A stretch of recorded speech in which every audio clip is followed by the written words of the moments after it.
बेवफा से मुझको इतना प्यार हो गया है।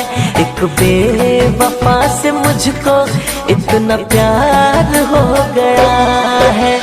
मेरे दिल से पूछो हालत, मेरे दिल से पूछो हालत, बेकार हो गया है। एक बेवफा से मुझको इतना प्यार हो गया है। एक बेवफा से मुझको इतना प्यार हो गया है।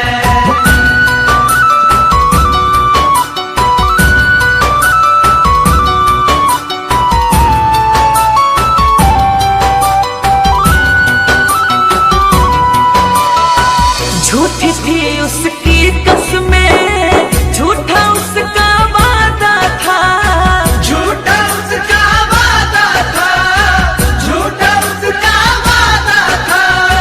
दिल हमारा तोड़ने का उसका तो इरादा था, उसका तो इरादा था, उसका तो इरादा था, उसका तो इरादा था। ये पल जिंदगी में यादगार हो गया है। एक बेवफा से मुझको इतना प्यार हो गया है। एक बेवफा से मुझको इतना प्यार हो गया है।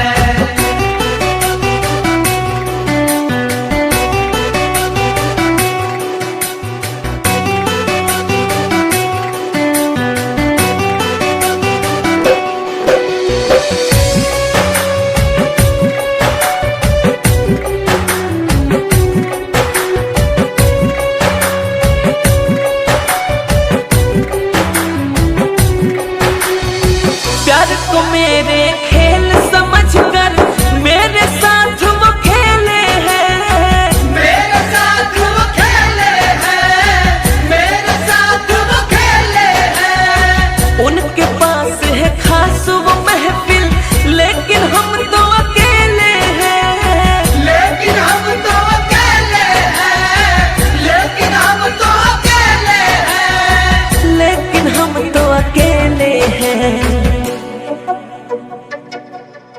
उनके ऊपर उनका अधिकार हो गया है। एक बेवफा से मुझको इतना प्यार हो गया है। एक बेवफा से मुझको इतना प्यार हो गया है।